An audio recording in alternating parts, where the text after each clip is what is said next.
Hello guys, welcome to be fit and young.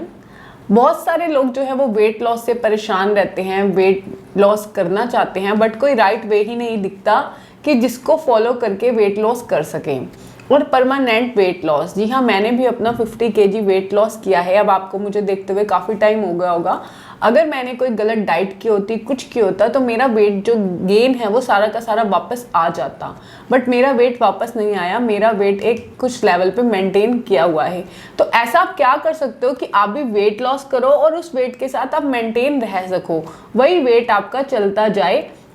बार बार आपको weight gain, weight loss, weight gain, weight loss, इस सारे torture से ना गुजरना पड़े।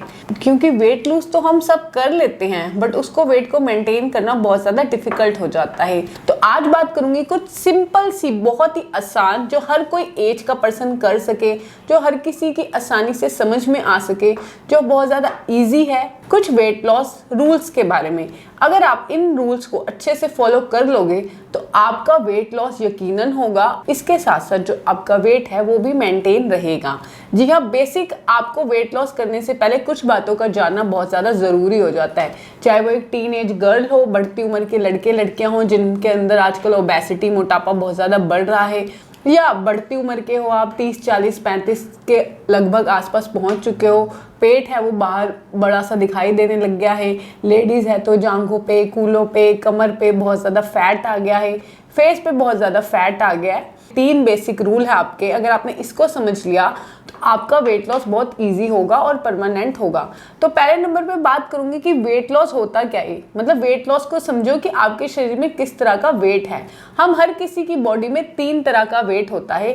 पहले नंबर पे होता है हमारा वाटर वेट, यानी कि बढ़ता हुआ पानी का वजन। जी हाँ, अगर आपका नया नया मोटापा है, यानी अभी आप थोड़ा सा आपको मोटापा चढ़ना शुरू हुआ है, इसको कम करना बहुत ज़्यादा आसान होता है और हमारी हर किसी की बॉडी में जो है वो वाटर वेट होता ही होता है। तो सबसे पहले जो हमने काम करना है वो अपने पानी के वजन पे करना है, बढ़ते हुए वाटर वेट पे कम करना है। सेकंड नंबर पे हमारे शरीर में होता है फैट का वजन, यानी कि जो हमने खा खा के और मांस की जो एक्स्ट्रा फैट है जो अब हमारे शरीर में जम गया है, जो चर्बी की परतें हमारे शरीर पर चढ़ चुकी है, ये होता है फैट का वजन। तीसरे नंबर पे होता है हमारी शरीर में हड्डियों का, मसल्स का वेट। इस 3 तरह का वेट हम सबके शरीर में पाया जाता है।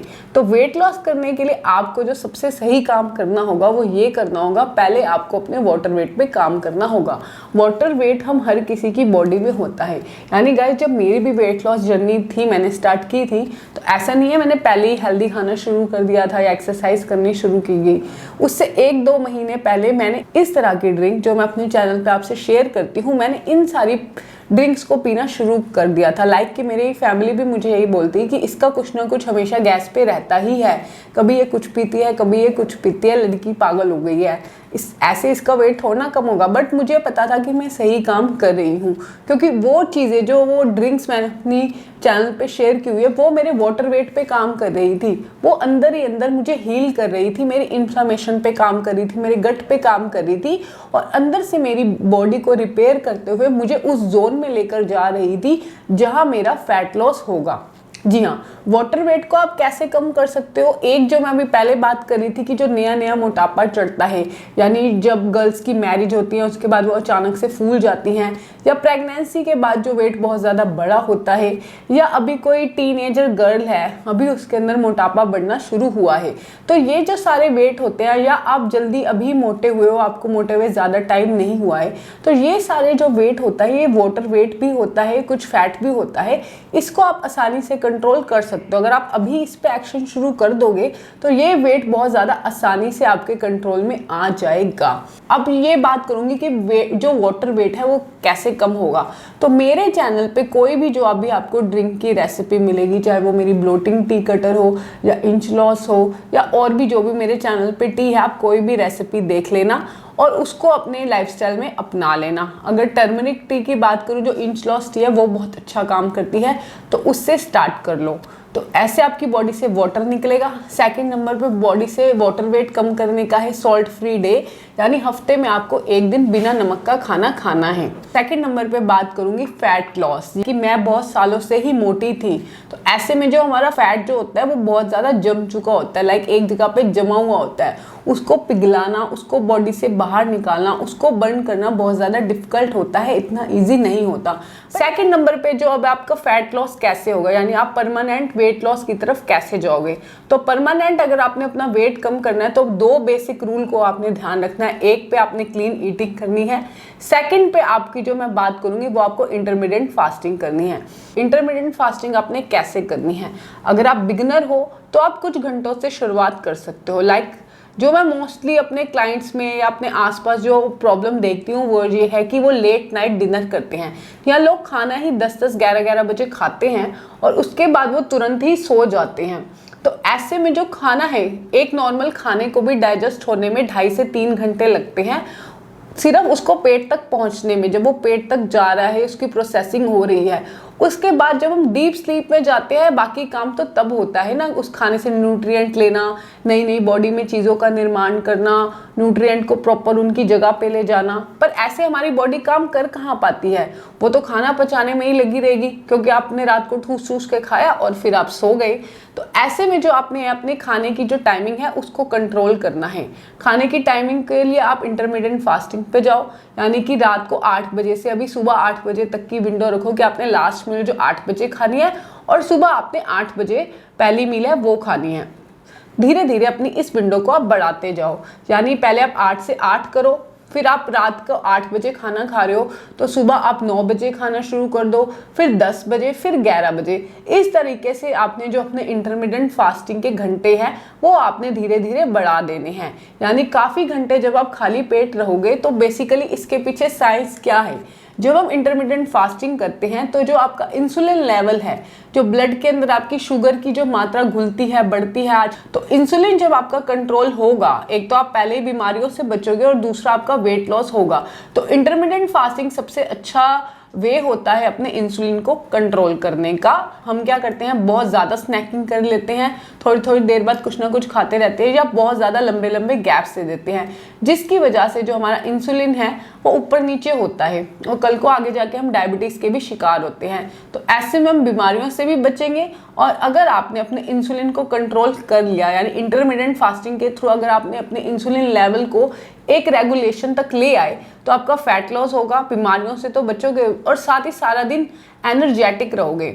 लाइक इंसुलिन बढ़े होने के अब लक्षण क्या होते हैं, एक गोल मोटा पेट, यानी अगर आपकी बेली बहुत ज़्यादा भारी है, खाना खाने के बाद आपको बहुत ज़्यादा नींद आती है, या दिन में आपको थकावट हमेशा बनी रहती है, आपका हेयर फॉल हो रहा है, आपको उस लेवल की एनर्जी नहीं रहती, बॉडी में बहुत ज़्यादा मतलब कोई छोटा मोटा स्ट्रेस भी आ जाता है तो वो आपको बहुत ज़्यादा लगता है, आपकी बॉडी की पूरी एनर्जी ही ले जाता है।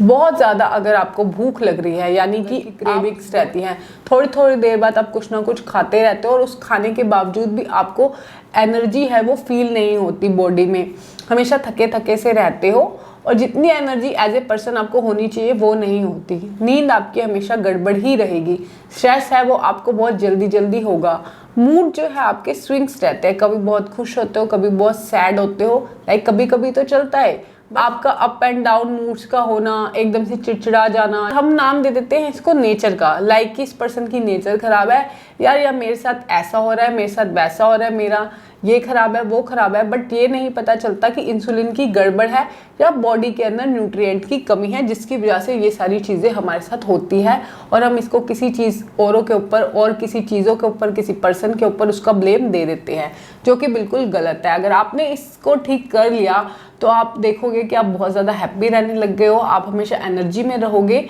और हमेशा मोटिवेटेड रहोगे। अब सेकंड नंबर पे बात करूंगी कि डाइट की, कि डाइट कैसी होनी चाहिए। वैसे तो सबका BMR अलग अलग होता है, यानी बेसल मेटाबॉलिक रेट अलग अलग होती है, तो उस हिसाब से उनका डाइट प्लान होता है। बट फिर भी कुछ डाइट की जो चीज़ें हैं, अब आपकी खाने की प्लेट कैसी होनी चाहिए जो आपका इंसुलिन भी कंट्रोल करेगी और जो आपको अपनी इंटरमीडिएट फास्टिंग में भी लेनी है। तो आगे ऑप्शन मैं इसके साथ शेयर करूंगी कि ईटिंग ऑप्शंस कौन कौन से होने चाहिए, नेक्स्ट वीडियो में आपको रेसिपी के साथ शेयर करूंगी। तो अभी आपने क्या करना है, आपकी प्लेट कुछ इस तरह से होनी चाहिए। तो सपोज मान लीजिए कि मेरी प्लेट है, इसका ये वाला हिस्सा होना चाहिए आपका प्रोटीन का, यानी 25% होना चाहिए इसके अंदर, 25 से 30% आपका हिस्सा होना चाहिए प्रोटीन का। जो प्रोटीन के सोर्स है वो आप जा सकते हो एग पे, फिश पे, लीन मीट पे। और इसके अलावा आप वेजिटेरियन हो तो जितने भी तरह के लेंटिस है, लीगम्स है, यानी कि छोले, चने, राजमा और इस तरह की जो दालें हैं उनके अंदर प्रोटीन पाया जाता है, कॉम्प्लेक्स प्रोटीन। सीड्स की बात करूं तो चिया सीड्स में और फ्लैक्स सीड में भी थोड़ा बहुत प्रोटीन पाया जाता है। इसके अलावा मैंने एक प्रोटीन पे वेजिटेबल्स शेयर की हुई है कि 10 वेजिटेबल्स जिनके अंदर हाई प्रोटीन पाया जाता है, वो जाकर देख सकते हो कौन कौन सी ऐसी वेजिटेबल्स है। तो बाकी की ये आपका 25-30% हिस्सा रहेगा प्लेट के अंदर प्रोटीन का, चाहे आप उसमें डेयरी प्रोडक्ट शामिल करो या अपने मनपसंद की चीज़ें ऐड करो। जो बाकी का आपका 25% होना चाहिए वो होना चाहिए आपका हेल्दी फैट का। हेल्दी फैट में आपका क्या आ जाता है, हेल्दी फैट के अंदर आपके नट्स एंड सीड्स आ जाते हैं, जितने भी तरह के डेयरी प्रोडक्ट हैं वो आ जाते हैं, आपका घी आ जाता है। तो इस तरह की ये सारी चीज़ें हेल्दी फैट होनी चाहिए 25%। बाकी की जो आपकी 50% प्लेट बचती है उसके अंदर आपका जो है 40% के लगभग जो आपका हिस्सा है वो होना चाहिए वेजिस का, यानी ज़्यादा से ज़्यादा वेजिटेबल होनी चाहिए उसके अंदर, चाहे वो आपकी घर की बनी हुई कोई दाल हो, कोई सब्जी हो वो होनी चाहिए, कच्ची सलाद हो, उससे आपकी 45-40% आपकी प्लेट फिल होनी चाहिए। और बाकी का जो 20% हिस्सा होना चाहिए वो होना चाहिए आपका कार्ब का, यानी कि मोटा मोटा हिस्सा मान लीजिए कि ज़्यादा से ज़्यादा आपको सब्जियां खानी है, फल खाने हैं और दालें खानी है, प्रोटीन वाली चीज़ें ज़्यादा खानी है, ताकि आपका जो पेट है वो लंबे समय तक भर सके। और जो अगर आप इस तरह की रंगीन कलरफुल होनी चाहिए प्लेट, हमेशा अपनी प्लेट के अंदर कलर का ध्यान रखो। अगर पतला होना है, स्वस्थ होना है, बीमारियों से आगे बचना है, हॉस्पिटल के लंबे लंबे बिल नहीं देने, अपने शरीर को तकलीफ से नहीं गुजारना, तो अभी अपनी ज़िंदगी में रंग ऐड करना शुरू कर दो हर तरीके से। जी हाँ, अपनी प्लेट को कलरफुल बनाओ, एक रेनबो की तरह प्लेट होनी चाहिए। पोहा बना रहे हो तो उसके अंदर भी जी भर के वेजिटेबल्स डालो। दिन में ज़्यादा से ज़्यादा कोशिश करो तरह तरह की वेजिस ऐड करने का, तरह तरह के फ्रूट्स ऐड करने का। अभी तो समर सीजन चल रहा है, इतनी वेजीज आ रही है, इतनी तरह के डिफरेंट तरह के फ्रूट आ रहे हैं, तो सबको अपनी डाइट में ऐड करो। बट एक चीज़ का ये ध्यान रखना, अगर फ्रूट ले रहे हो तो उसका टाइमिंग अलग अलग होना चाहिए, यानी एक साथ बहुत सारे मिक्स फ्रूट करके मत खाना। अगर सेब खा रहे हो तो सेब खाओ, तरबूज खा रहे हो तरबूज खाओ, खीरा खा रहे हो खीरा खाओ। इस तरह मतलब टाइम का डिफ्रेंशिएट होना बहुत ज़्यादा ज़रूरी है, एक टाइम पे एक ही फ्रूट खाओ। तो इस तरह से आपने अपनी डाइट अपनी रखनी है।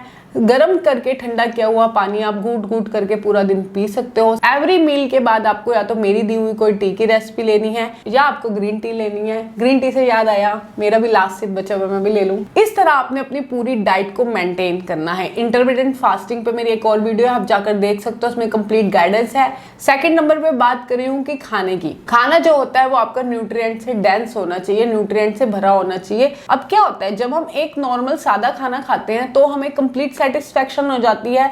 बार बार अगर आपको कोई सलाद खाने को बोलो आप खाओगे, या बार बार अगर मैं आपको सिंपल सादा खाना दूं या घर का खाना दूं तो आप नहीं खाओगे, आपका पेट भर जाएगा क्योंकि आपकी बॉडी को न्यूट्रिएंट मिल जाते हैं। जबकि अगर मैं आपको बोलूं कि आप समोसा खा लो या बाहर का कोई जंक फूड खा लो तो आप बार बार उसको खाओगे, यानी एक समोसा खाने के बाद आप दूसरा भी लेना चाहोगे, एक बर्गर के बाद आप दूसरा भी लेना चाहोगे, या कुछ ना कुछ जंक के बाद हम एक जंक पे नहीं रुकते, हम एक पहला दूसरा तीसरा हम कुछ ना कुछ खाते रहते हैं। ऐसा क्यों होता है?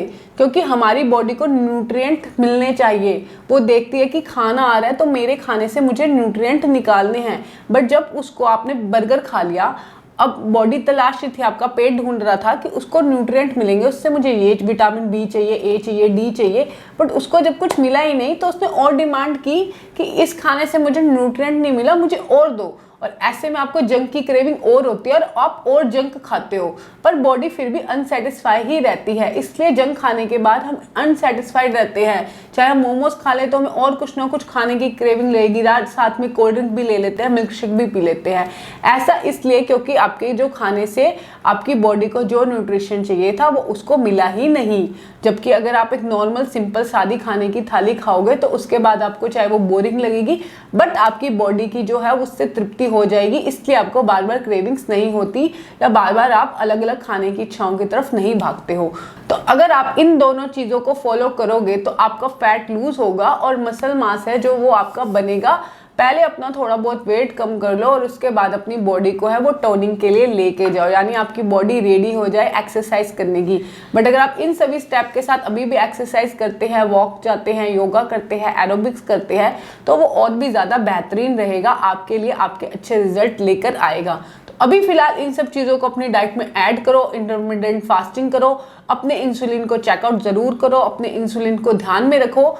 ये एक लंबा प्रोसेस है, इस प्रोसेस के आपको रिजल्ट 21 दिनों के बाद देखने को थोड़े थोड़े मिलने लग जाएंगे। यानी 21 दिनों के बाद आपको ये कम से कम 3 महीने तक करनी है। 3 महीने तक इसको करके देखो, रिजल्ट आपको आपके आगे मिलेंगे। और हो सके तो खाने को 32 बार चबाकर खाओ। जी हाँ, च्यू च्यू करो, स्लोली खाओ, और उससे आप देखना आपको बहुत ज़्यादा अच्छे इंच लॉस मिलेंगे। अगर आपने मेरे चैनल को सब्सक्राइब नहीं किया हो तो इसको अभी सब्सक्राइब कर लो, जानने वालों के साथ शेयर करो ताकि उनकी भी एक हेल्प हो सके। तो मिलते हैं नेक्स्ट वीडियो में कोई अमेजिंग से इन्फॉर्मेशन के साथ। Till then take care, bye bye.